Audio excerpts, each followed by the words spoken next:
Welcome to the Happy and Engaged Team Summit. I'm your host, Terry Ann Richards, and I am delighted to be here today with our next presenter, Keyshawn Hughes. Hey, Hi. Keyshawn.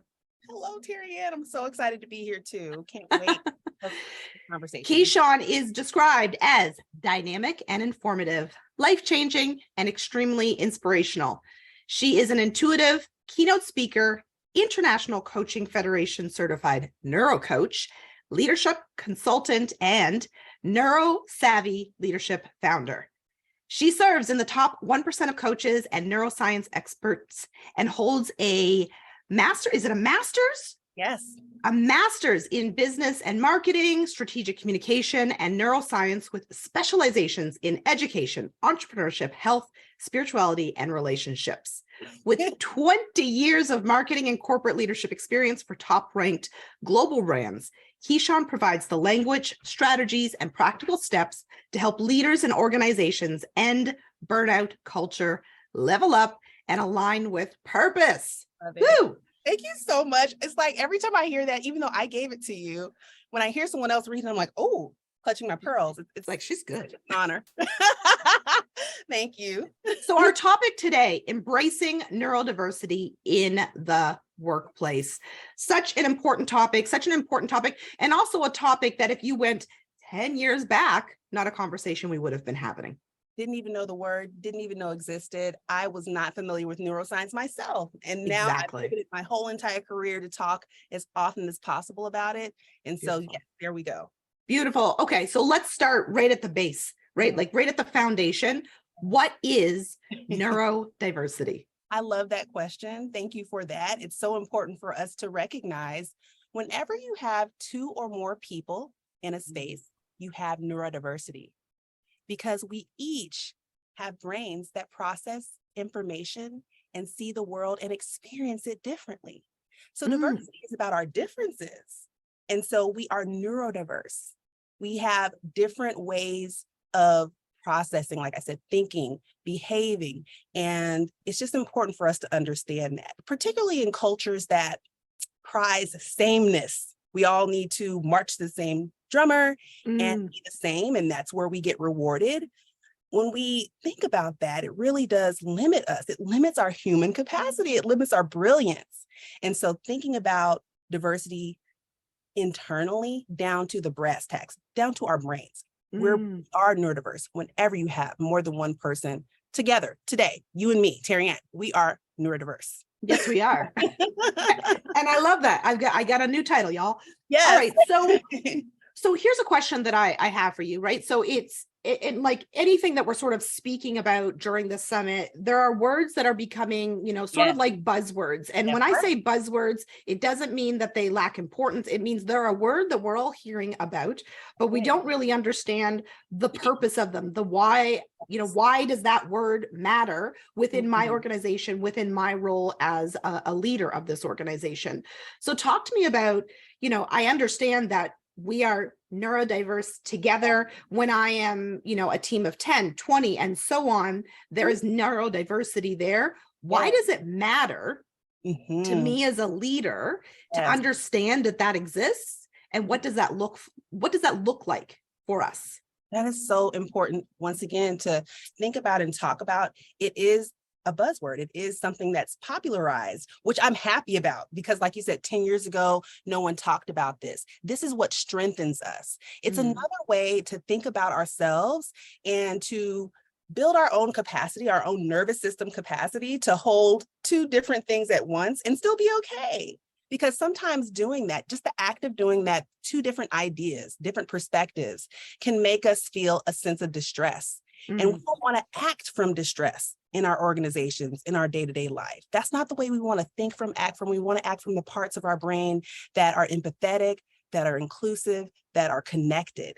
And so that's why it's important. If we can do it for ourselves in the smallest groups, even internally for ourselves as individuals, then we can begin to lead from that inside out place. So it's important to think of it in that way. Okay. So break it down for me. Let's put, for example, that there are going to be individuals that are, leaning in to this presentation, and maybe they're new to this word, this meaning, its evolution in the workplace. What is it when I embrace neurodiversity, and what does it look like when I don't? Ooh, such a great question. I think it will be important for me to introduce a couple of other terms, not to make it distressing, but just to expand our awareness and engagement about this topic. When we hear the word neurodiversity, sometimes it's referred to and used to label people who are neurodivergent. Yes. So with neurodivergence, once again, it's a way of thinking, of processing information in the world that is different and can be seen as a cognitive differentiation. So people who have autism or who have these diagnoses, and I use quotations because sometimes people with these diagnoses don't see them as that. They don't see them as deficits. They see them as, this is just who I am. Yeah. And this is possibly, it can even be an advantage to you. So people on the autism spectrum, people with dyslexia, people with ADHD. So these are some things that we need to include in this conversation. Okay. Because when you have people who do experience life in this way, who do have neurodivergences, their needs might look different than someone who is neurotypical. Third term, okay? All right. Neurotypical, it refers to people who tend to behave and think and process information in the way that the culture subscribes to, in the way that's rewarded by culture. So, and that could be within your family, it can be within your organization, within society. So it's just 3 different ways to think of our own human experience and the variability within. So back to your question, when am I not being aware of the neurodiversity, neurodivergence that's in the room, that's in the environment that I'm in? I could be experiencing it personally as distress. So we talk about the fight, flight, freeze experience. Now that's something common across human brains. Our brains are designed to let us know when we are in distress or when we are feeling a sense of connection, engagement, which tends to be categorized as tend and befriend, rest and digest, stay and play. I'm in my best self, right? So when there is a sense that this awareness and practice of and inclusivity of neurodiversity isn't there, you'll have more distress. You'll have more instances of people who are not engaged. Maybe your retention numbers are in flux. Maybe you have instances of burnout, a lot of tension, a lot of negative conflict within teams. Instead of us coming together to move towards and be progressive, we're regressing. We're not hitting our marks. That's the thing that you'll notice when possibly at the core, there's not an awareness of an engagement and attunement to neurodivergence and neurodiversity on our teams and in our companies. Interesting. So it's so interesting, how, I think all the way back as a mom, when my daughter was in school and she struggled with different learning challenges. And so we needed to put a plan in place because the way in which she was going to be educated had to be slightly different than the normal, and I'm using my own little quotations over here, the normal way that they had done it for years previously. It had to be slightly different for her. For example, she had to go to another room to go do a test because she would get, I just call it like her squirrely mind, but like she'd have to see everything that was happening and forget that she was even doing a test, right? There was some ways that they had to speak to her and repeat things verbally and it almost in a slower pace. So what's interesting is that existed. My daughter was 22 years old. That existed years ago, right? Starting to change the way that we educated.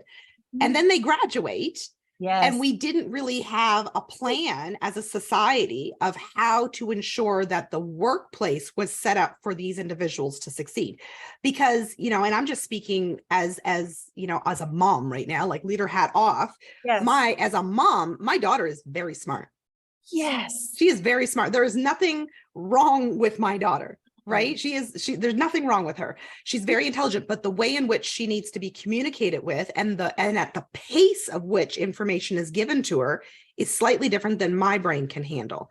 So That's what this sounds like. To describe. And I love it because leadership is personal. And so Yeah. when we can have a personal experience of the information that we're sharing and then share it in the way that you just did, the light bulbs come on for people. Yeah. Right. It's just like, because it is personal.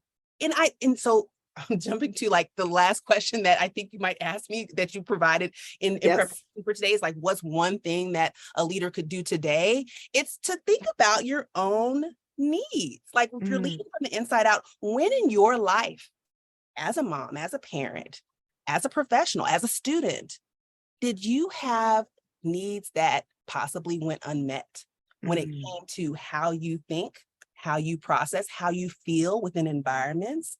And were you able to comfortably voice that? If you did voice it at all, were those needs then met? And if not, what would you have wanted? Well, how could that have been a better experience for you? How could that have been not only been a better experience for you, but we're all connected collectively? How could we have raised the ship, if you will, collectively, if those needs were attuned to and respected and regarded in a way where everyone could be better on the outset of that? Beautiful. Like when you think about that, right? And I'm a big believer that we're all leaders, right? Like I know a lot of us, right? Like a lot of us are waiting for the title, right? Yeah. Like, but I believe in all areas of your life, you know, whether you were maybe the louder voice in your friendship circles, and so you just naturally became the leader, or, you know, in your relationship with your partner, you're the one that makes maybe more decisions, right? Like there's just always naturally leaders in all circles. And I think the thing that we need to remember, and it's exactly what you're saying here, is that like, be the leader that you needed. Oh my goodness. That's right. So good. At different aspects of your life, because there is a moment that every one of us can relate to, whether you identify as somebody who is it neurodivergent? Yes, that's it. Whether you identify as that or not, there has been a moment in your life where you needed something, you needed someone to show up, you needed to be communicated with in a specific way, and it didn't happen. How'd that feel? And if you can embrace what that felt like and how icky that probably that feeling was, be that kind of person for others that shows up and offers that two-way dialogue where that when they say, this is who I am, believe me. Believe me. Right? Believe me. And then can we have a dialogue about what that looks like in terms of how I work with you, how I communicate with you, and how we both get to a space of success. Because I think the truth is, as a leader, it is our responsibility to lead people to their true potential, not the potential that I want them at. Their true potential. And their path is going to be messy and different than probably mine was, right? Because mine was my own version of messy. That's right. Hello. Right? But they have to get to this space where they have a success, but there's challenges that are in front of them that as a leader, I potentially have the ability to remove for them. So can you talk to me a bit about, you know, now that we're sort of, I think we've built, the base, the foundation of this is what it is, and this is what it looks like. And I think every single person listening to this, watching this, will be able to connect at some fundamental level. So let's talk about, like, as a leader, what are some of the habits, the things that I can begin to do? Because I think there's sometimes this question of, well, whose responsibility is it to open this door? Is it the person who identifies, or is it me as a leader? Like, where is my responsibility as a leader in terms of beginning to open this door of creating that dialogue that's safe, a safe container for somebody to say, hey, this is who I am, and this is what I need.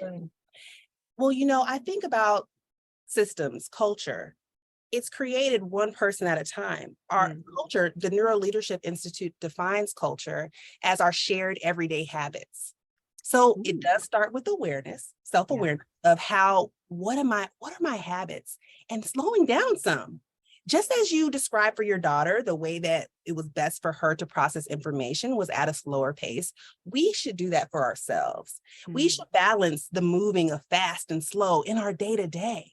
We're so fast moving. We have calendars that are booked. We don't even have minutes in between to take care of our bio needs, take a sip of water. It's like we're always running. So the first idea is to build in space to pause and reflect, about your needs and the needs of your team, the needs within your organization, particularly at the top for company owners, leaders, executives who are making these strategic decisions that trickle down and affect everyone. Think about that, add space. How can it be added for you as a leader, and then systemically, culturally in your organization to ask these questions? And it involves active listening. You have to first ask, because we don't know. We are most familiar with our own experience, but sometimes not until someone asks us. Then we can self-reflect and be like, you know what? I relate to that, or I have had something like that happen to me, or maybe I never have. And so it just builds up our capacity for learning, for growth, for empathy, and to then act from that space. That's so good.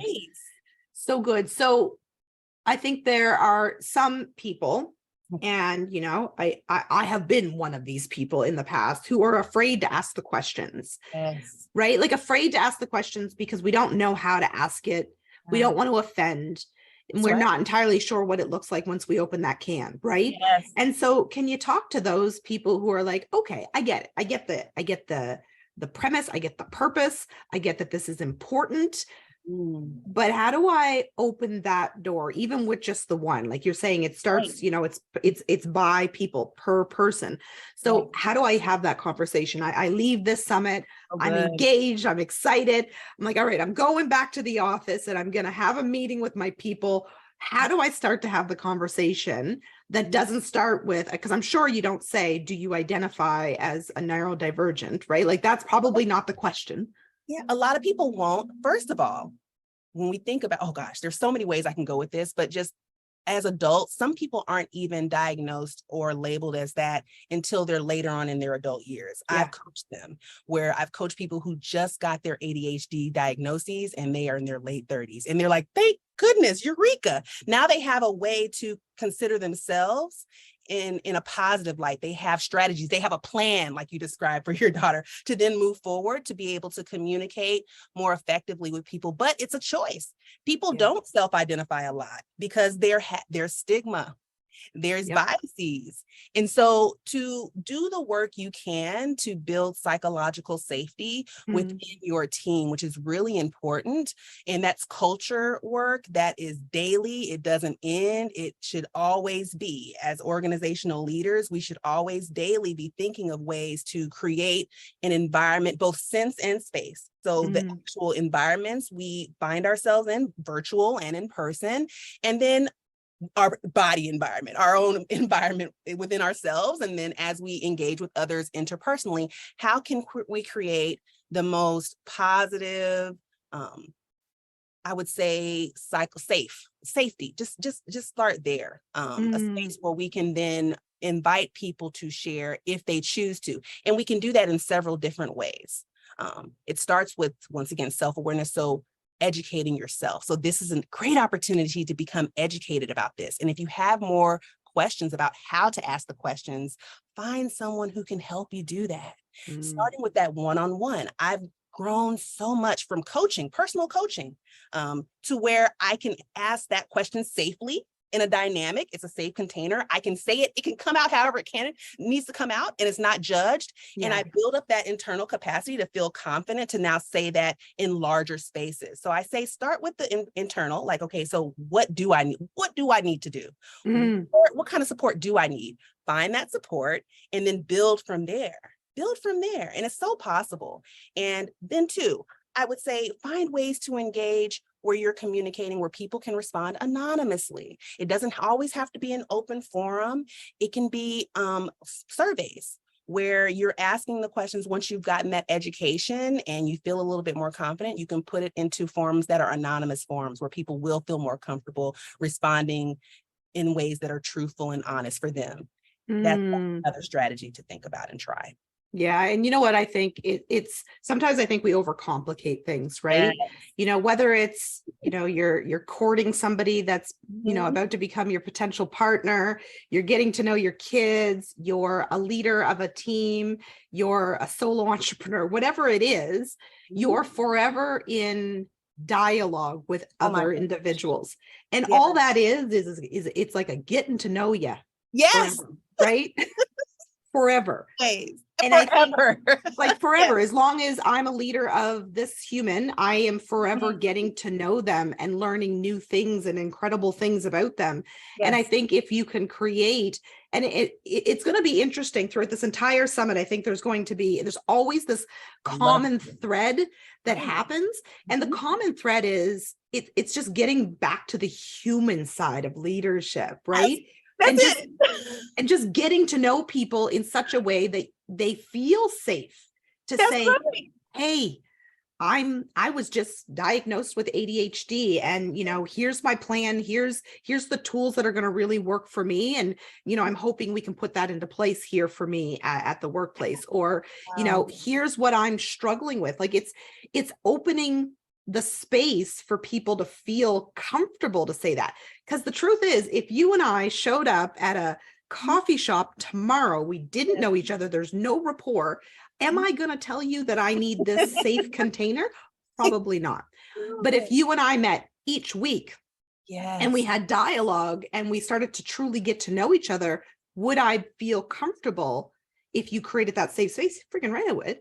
Absolutely. Right?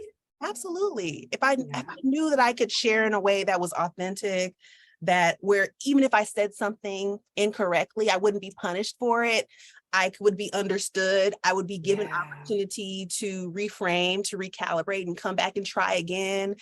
Yes, that it would be psychological safety in practice in relationship. And that's what leadership is too. So it's an inside job, and it's also relationship oriented. And I love how you bring up our humanity. We're human, we're imperfect. Okay, so I'm a recovering perfectionist. I didn't know that was even a possibility for me to not be perfect until like 3 or 4 years ago. But it's true. Like nobody's perfect. The reality of life is I will mess up. And I want to just be able to do that in a way where I'm not going to be punished and shut down forever for it. And I think we need to experience that in our workplaces because we spend so much time there, and it can be so transformational in the best of ways if we do that. I love that you're saying that, because I think, there's probably like that little that light bulb moment that, folks are probably having right now is, we've got this old school mentality in some cases where like mistakes are bad. Right. And so if I believe that, if that's my truth, then that is then becoming the truth of how I lead people. Oh, absolutely. Right. 100%. So if I can't make mistakes, if you are a leader who is a perfectionist, so that means thus you don't believe you should make mistakes. Right. Then you by nature believe that for other people, which then by nature creates an unsafe environment for people to show you their authentic self. Yes. The snowball effect. It's so the domino effect, however you want to describe that. We are connected. Not disconnect. When we do, our brains don't like it. They can go into shutdown mode.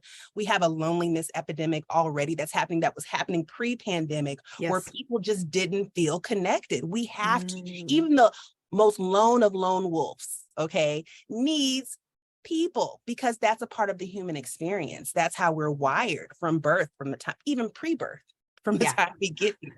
And so when we understand that and just accept that, and then make our own way as individuals, as leaders, we develop our own ways that we can show up and be our best, and then allowing others to do that. It's just the best way forward. I love that. So, I know that in each practice that we're sort of putting in front of folks, saying, okay, here's something that I believe is important for you to have as a best practice, as something that you're going to implement within your organization. I know there are always people who want to know, well, what's Like, what's the ROI on this? What's the competitive advantage? So good. I love right? That. Great. And so for those people, and I self-identify as one of them, like, what is the actual end game for this? Like, what's the, like, yes, I'm a good human and now I'm being a good leader and I'm treating people well, but how does this affect the overall like end game? So what's the competitive advantage of embracing neurodiversity and putting in the best practices to allow people to be themselves and have a plan in place where people can show up as themselves in all of their neurodiversity? What's the competitive advantage? So many great responses that I have. They're all numbers driven that came into my head. Hey, I like it. So first, about 15 to 20% of the world's population identifies as neurodivergent. And so if you are not aware and educated on what that means, then you are missing out. You are missing out on untapped talent, untapped potential for yourself as a person and the organization as a whole, for your client base, whoever that client base is. So understanding neurodivergence is understanding the people you serve. The people who make your organization money, to put food on your table. So that's something that's a really, I would say, basic ROI. Another thing that people have said, and research has shown, that managers who manage neurodivergent people say that they are better managers for that. So they're more attuned. They get better results from their team, more engagement. I want to bring this up again because retention numbers, being able to recruit great talent, diverse talent that is then able to contribute to your company in positive ways. This is something that's a challenge for organizations worldwide. This is a global challenge. And so understanding that when you are more inclusive, when you are more aware, and then navigate and cultivate your company's habits, your culture in ways that align with this, you'll be 2 times as likely to exceed your financial targets, not just meet them, you will exceed them. You'll be 3 times as likely to be high performing. You'll be 6 times more likely to be innovative and agile if that's important to you. And so these stats are coming from McKinsey and from HBR. These are where these are coming from. So there is definite, significant bottom line and top line benefits to becoming more aware and practicing this kind of leadership, this kind of decision making day to day as a leader. That is, so if that's not enough of a reason, right? Like, again, I always look at it like you got to be able to marry the two, like being a great leader, understanding what I stand for, knowing that the people that I lead are having great benefits, but like the middle part, that connects us as the organization and all of that. It's like, if you can get all 3 to be just doing its thing, it's like inspiring to me. Like, I just got a hit from them, like, a dopamine hit, I will say. I feel like my brain created like a pleasure in response. I'm like, that to me is everything. Makes it worth it. Yes, makes absolutely. it worth it. So why would somebody not do this? Like, what is the reason? Because I know it's there, right? It still exists, right? We wouldn't be having this conversation if everybody had completely embraced neurodiversity. So why are there still people resisting embracing this? There will always be resistance. Yeah. And that shouldn't stop us. And so when I think about human dynamics, group dynamics, there's a really great stat that I got once again from the Neuro Leadership Institute, that there will be 20% of people in life. Typically, you'll find it in groups. I've seen this play out even in my family and my sorority, just different. I'll just test it. 20% of people will be the trailblazers, will be the people who have a new idea and run with it. And they're excited and they're telling all the world about it.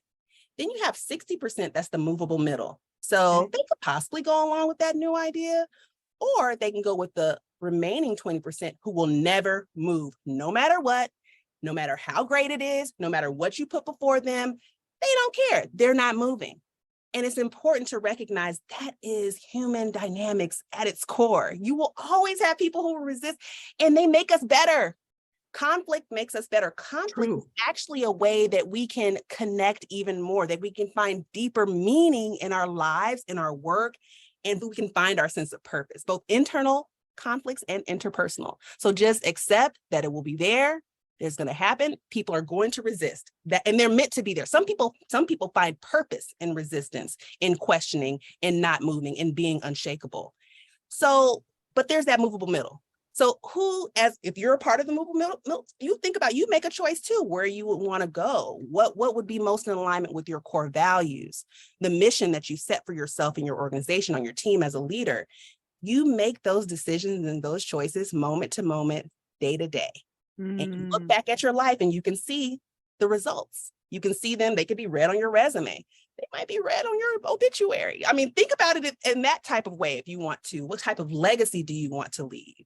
So just recognizing it's a part of life. It doesn't mean it's bad. It doesn't mean that we can't, but we should still try, particularly if that's why we are here. If that's what we're being called to do. That's our why.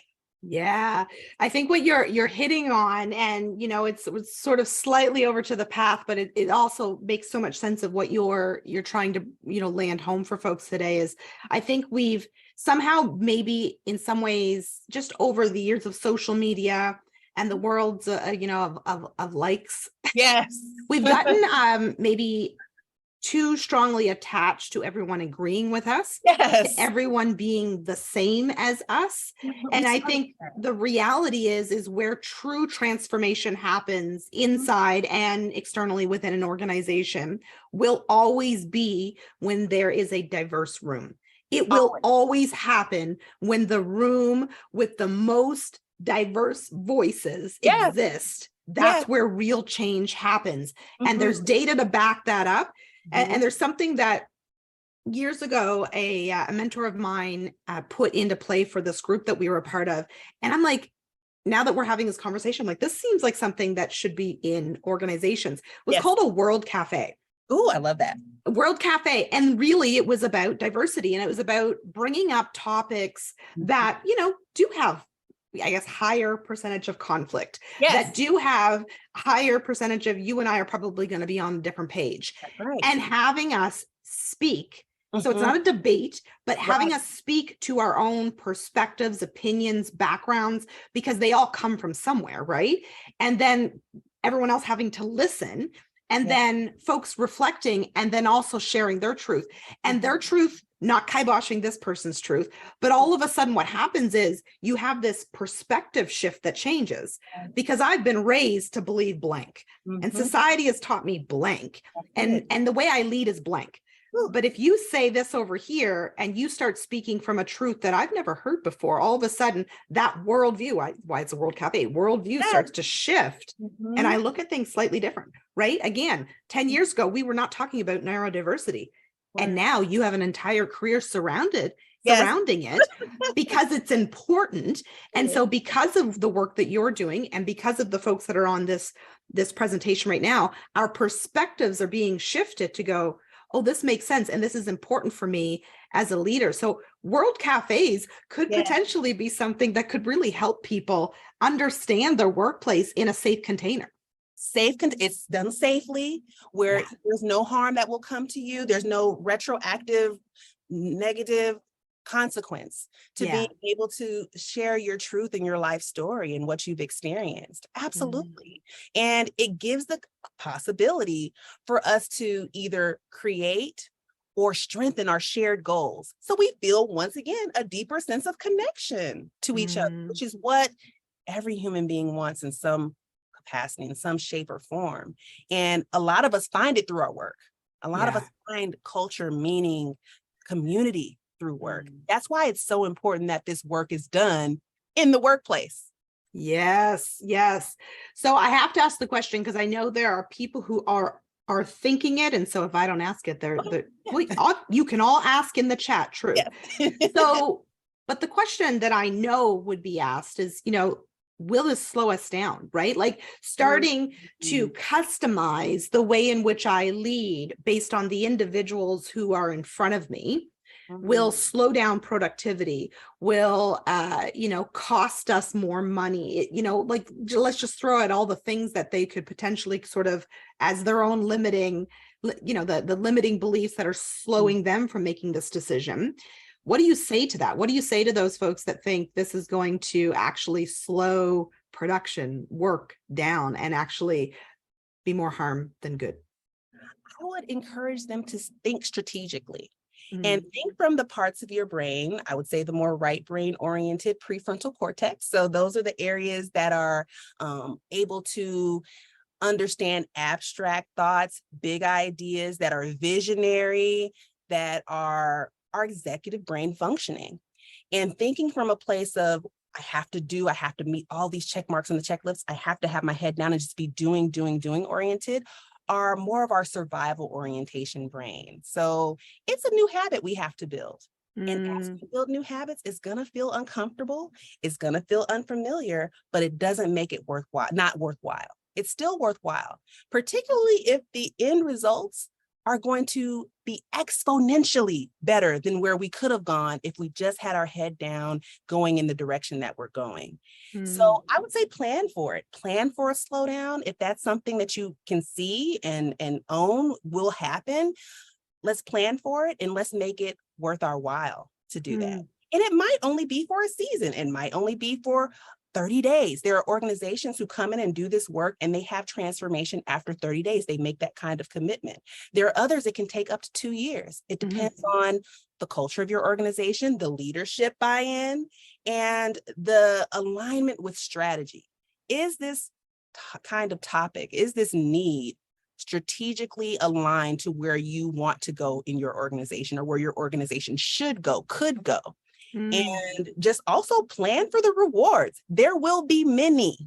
You'll keep your talent longer. More people will want to work with you. The professional, positive ways in which organizations that do this kind of work are perceived and seen, it draws in the best talent. It's a strategic choice, I would say. So that can happen over the long run, and it is worthwhile. Beautiful. So as we're sort of rounding out this this interview right here, is there something that you feel that we've stepped over that you need to make point to when we're thinking of, truly as a leader of an organization, embracing neurodiversity within the organization in such a way that I understand me, I get the reason why this is important for me as a leader, for me as a human. I get why it's important for my team and to true bringing us to that space of success within the organization, right? Like hitting all three, me, them, and us, right? And so is there anything that we're missing? Is there anything that you're like, I think they need to know this? We didn't talk about this. We covered so much. I'm actually amazed in how much we covered in such a short time. And so deeply, personally, and then also just abstractly thinking through theoretical reasons why. I would just encourage leaders to not do it alone. We do also reward individualism. And so now we get our marching orders and we move forward. We have our goal and we're going to set it by ourselves and we're going to power our way through it. I would just encourage people not to do that, to consider a different approach, to consider a more supported approach. Do this resourced. Do this with a positive toolbox that you can pull from, different voices, different types of support, both as an individual leader and then the type of support that will support your organization, because people have different needs. We're neurodiverse, right? And so as you begin to do this work, different needs, questions, desires will come up that should be met. They should be met and they should be made aware of, and we should have engagement and dialogue about them. So I would say do it being resourced and do it with a community in mind and not as an individual. That's something you have to just check off and you're going to achieve. Balance that with community. Love that. So let's give them the very first thing that you sort of that call to action that you encourage each attendee to do once they're done this presentation. What would that be? That one thing that you think, start there and then take the steps from there. Start with active listening. So begin with your own reflection practice, like we alluded to or talked about earlier, and then safely begin to expand outward to where you can ask questions and then hear the responses and have time. Allow yourself space to process before you then respond with next steps. So make it something that grows and builds over time. So you have that really strong base that Terry Ann talked about, and you'll be unstoppable. Beautiful. We should go. Beautiful. Thank you so much, Keyshawn. Listen, for all of you that are here, you can go into the chat. You can ask some questions to Keyshawn, and then we'll have some information below the video of how you can continue the conversation after the summit with Keyshawn. Thank you so much. Thank you. This has been such a gift for me to talk about. Thank you. Thank you.